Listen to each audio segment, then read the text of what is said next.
Let's see if we can't figure out through all that change, all that chaos, all that complexity, where the market opportunities are.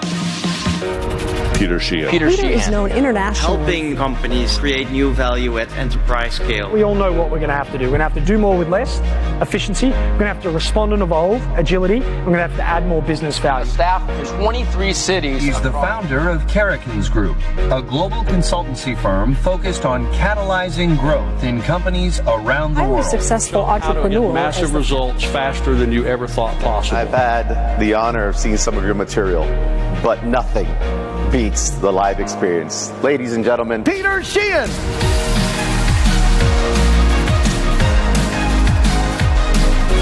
Man, do you remember the good old days? You've not seen this behavior ever, right? Companies that elevated themselves above the competition in chaotic markets and took chaos and created opportunity instead of taking chaos and creating chaos were the ones that refused to believe that the external circumstances drove their internal success. They fundamentally believed that they had the ability to create their future. I want you to imagine you own the technology, you own the brand, you dominate distribution, and then you own the content that goes on the devices. And now I want you to imagine you missed the biggest market opportunity in 50 years. Clearly, I was long in Sony stock and I haven't quite recovered from that experience. Yeah? The problem was not that we didn't see the future. The problem was that nobody at Sony talked to each other anymore. He said the more the market changes and disrupted, the more the opportunity is in the cracks. The money gets made here during times of change, and the job of the leader is not to sit above it, but to be the glue that brings all of our capability together. Because your consumer does not care how you're structured in an omni-channel world.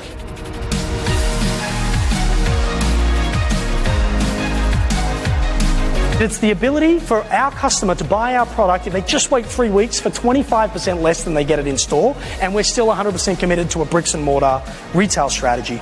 That's the problem she had to solve. Listen to what they did. If you take the jacket off the hanger, the two flat screens closest change their imagery. The first one shows you the artisan making the garment, because if you're going to spend $2,500 on a raincoat, you better have a really good justification for that irrational spend, all right? People who have grown up to be really good with a hammer tend to think every new opportunity is a nail. They try and shoehorn the new future into the old go-to-market model, when what they really need to do is evolve the model. And what Burberry have gone on to do is build the most powerful CRM engine in luxury goods. And it was inspired by this risk they took by moving into the very thing that disrupted them the most. You're in an accident. It's not that bad, but you're bleeding. You've called the paramedics, the ambulance, you've called the police, you're waiting for them to arrive. But what you don't know is that your accelerometer automatically notified the progressive claims assessor in his little white truck, and he beats the paramedic to the accident site. It's like, dude, I can't help you with your head, but here's a check to replace your vehicle.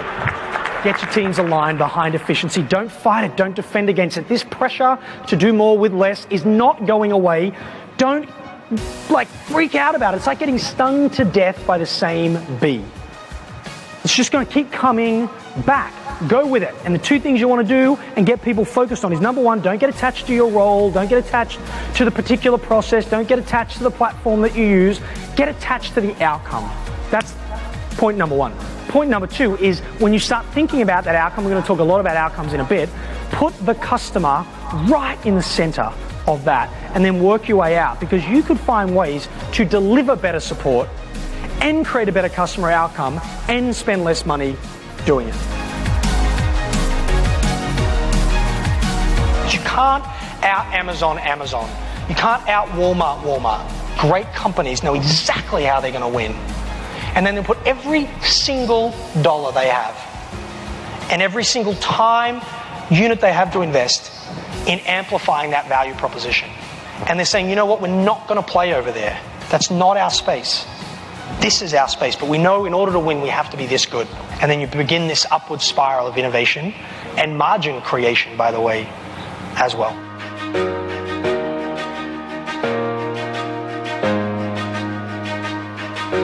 Do you see Over and over and over again, businesses facing complexity. So what people do is they run harder and harder and faster and faster. And as the sales cycles get longer and longer, they try and fill the pipeline quicker and quicker. No, what Adobe did was, let's not just work hard, let's do the hard work. And the ultimate problem a marketer has, which is the vast majority of their clients, is not how do I make pretty images.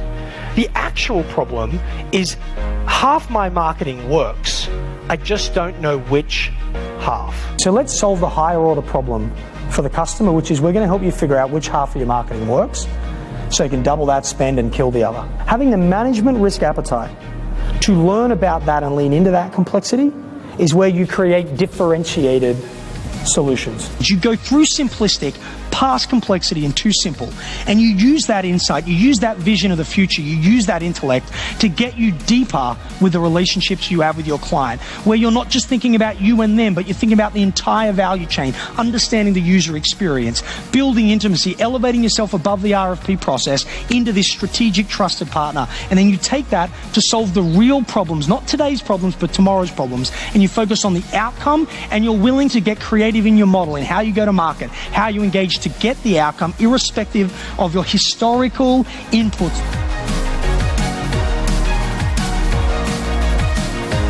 The biggest problem in times of change and transformation, or the unwillingness of an organization to adapt, is when an individual in a position of power has a personal attachment to how things get done. And they hold on to that attachment and don't move with the times, change with the technology, adopt new practices, because their ego is attached. Their identity is attached to a certain way of doing things. He put it differently. He said, where there is ego, there is excess.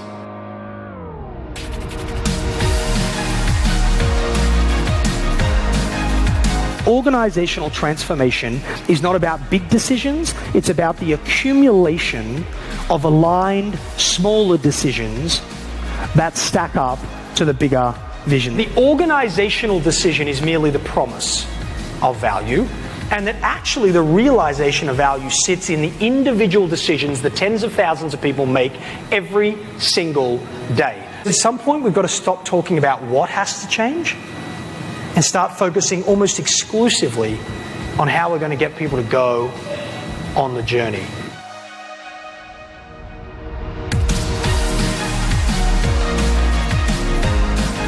Let go of the legacy belief systems and reimagine the future in a form of possibility.